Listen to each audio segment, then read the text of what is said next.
Demandez le programme de Sylvia Garcia. Vous allez voir, on commence en musique avec le dernier morceau du chanteur sénégalais Cheikh Lo. Regardez.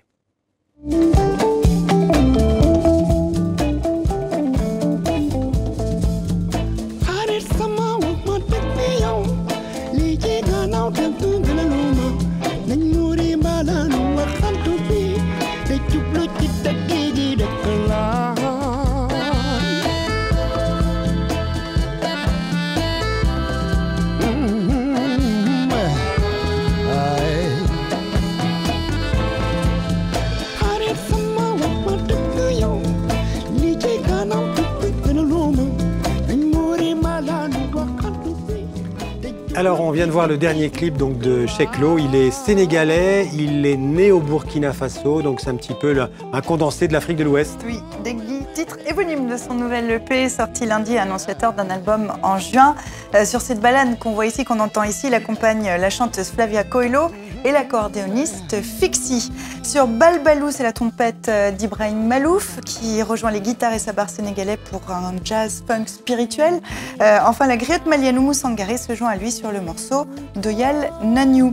Poésie de ses textes, sens de la mélodie, singularité de sa voix. Cheikh Lo chante en wolof ou en bambara. Il aime toujours le mbalax, le blues mandingue et les 1000 autres traditions de l'Afrique de l'Ouest. Vous le disiez, une date de concert à retenir le 8 mai prochain au Goethe Institut de Dakar.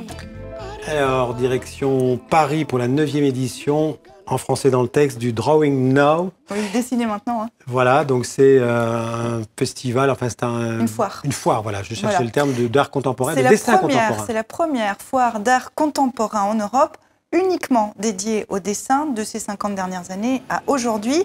Plus de 400 artistes émergents ont confirmé, représentés par 73 galeries internationales de 15 pays différents. De l'art à un prix encore abordable, le dessin est redevenu en une décennie un médium créatif à part entière et plus seulement une étape préparatoire d'une œuvre. Il connaît donc aussi ses propres tendances. Le dessin ici, il est dans tous ses états en fait. On observe cependant que cette année, il y a quand même une tendance qui est nettement marquée pour un dessin qui est plutôt narratif, plutôt expressif et qui est quand même très fouillé, très décrit. On voit qu'il y a un travail de longue haleine, je dirais. Je pense qu'on a besoin de plus en plus qu'on nous raconte des histoires.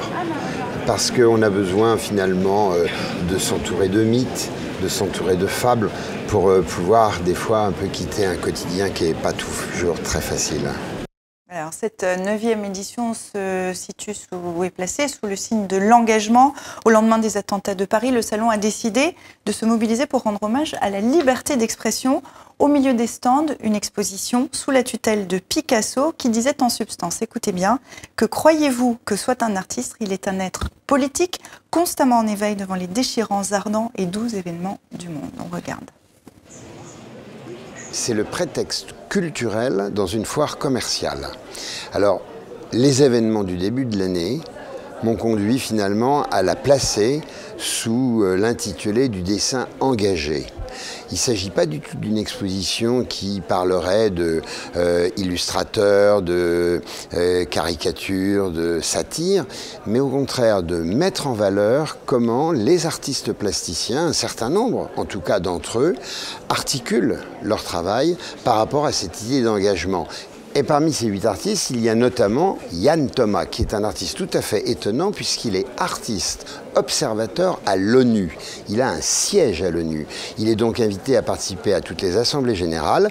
Et lui, comme un chroniqueur judiciaire dans le tribunal, eh bien, pendant qu'il parle, il croque, il prend des notes. Et ensuite, quand il retourne à l'atelier, il fait son portrait. Et puis, il y a aussi Barthélémy Togo, qui est un artiste d'origine camerounaise, qui vit à Paris mais qui travaille dans le monde entier, et qui fait un travail tout à fait particulier ici. Ce sont des cartes postales qu'il fabrique, qu'il va distribuer sur des scènes de révolte, de rébellion, des scènes explosives, demandant aux gens d'exprimer leurs sentiments, de les envoyer à lui-même. Et ensuite, il les récupère à l'atelier, il fait un dessin dessus. Et là, on a une série qui est en relatif à Lagos, au Nigeria. Voilà, Drawing Now est à visiter à Paris, dans le quartier du Marais, jusqu'à dimanche encore. Alors, on en a beaucoup parlé sur TV5 Monde, les catastrophes qui s'est abattues sur les trésors de l'Irak.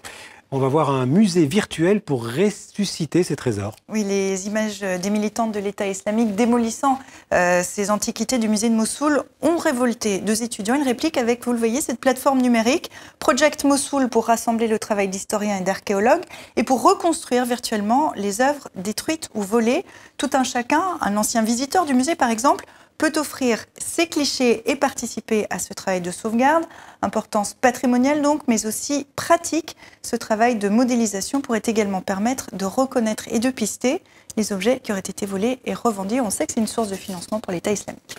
Alors on termine, Sylvia, on a appris aujourd'hui la mort du prix Nobel de littérature 2011. Le poète suédois Thomas Tranströmer est décédé jeudi à l'âge de 83 ans, traduit dans plus de 60 langues. Il était donc connu, mais pas tant que ça, puisqu'à l'époque, en 2011, l'annonce du comité du Nobel avait surpris.